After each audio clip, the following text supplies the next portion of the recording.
Pinnelli political career close. వైసీపీకి చెందిన కీలక నాయకుడు మాచెల్ల అభ్యర్థి Pinnelli Ramakrishna Reddy political career close అయినట్లుగా అన్న చర్చలు వాడివేడిగా సాగుతున్నాయి. ఆయన ఆవేశంతో చేసిన చర్యలు ఫలితంగా ఎన్నికల రాజకీయాలకు అనర్హుడు అవుతున్నారన్నది చర్చగా ముందుకు వస్తుంది. పిన్నెల్లి మీద ఏకంగా 10 పదునైన సెక్షన్లు కేసులు కట్టారు.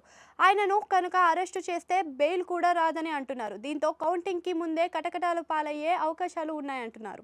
ఇక ఆయన మీద పెట్టిన 10 సెక్షన్లు కూడా చాలా తీవ్రమైనవని చెబుతున్నారు. వాటికి కనీసం 7 ఏళ్ల పాటు జైలు శిక్ష తప్పదు అని అంటున్నారు. అంటే ఆయన దాదాపు 6 ఏళ్ల పాటు ఎన్నికల్లో పోటీ చేయడానికి అనర్హుడు అవుతారని కూడా చర్చ నడుస్తుంది. ఏదైనా కేసులో ఇరుక్కొని జైలు పాలు అయ్యి 2 ఏళ్లు మించి శిక్ష పడితే మాత్రం సదరు వ్యక్తి ఎన్నికల్లో పోటీకి అనర్హుడు అవుతాడు. మరి పిన్నెల్లి విషయంలో ఏం జరుగుతుంది అన్నది ఇప్పుడు చర్చగా మారింది. ఇవన్నీ పక్కన పెడితే పిన్నెల్లి ఈవీఎం ధ్వంసం చేసిన పోలింగ్ బూత్లో టీడీపీకి పూర్తిగా అనుకూలంగా ఆ బూత్లలో ఓట్లు వైసీపీకి ఎప్పుడు పెద్దగా పడింది లేదు. అలాంటి చోటు ఆయన క్షణికావేశంతో వీరంగం ఆడడం వల్ల చివరికి ఆయన పదవికి రాజకీయ జీవితానికి పెనుముప్పుగా మారుతుందని అంటున్నారు. ఎన్నికల సంఘం పెట్టిన కేసులు సాధారణంగా తీవ్రంగా ఉంటాయని అంటున్నారు. వాటి నుంచి తప్పించుకోవడం ఎవరి వల్ల కాదు. ఆయనపై ఇప్పటికే ఐపీసీ 143, 147, 448, 427, 353, 452, 120B ఆర్పీ చట్టంతో పాటు 131, 135 సెక్షన్ల కింద కేసులు నమోదయ్యాయి.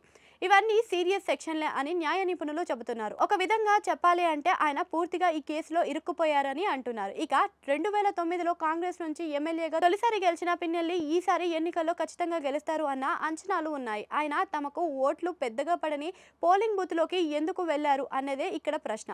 ఆయన ఆవేశంతో ఇదంతా చేశారు అని చెబుతున్నారు.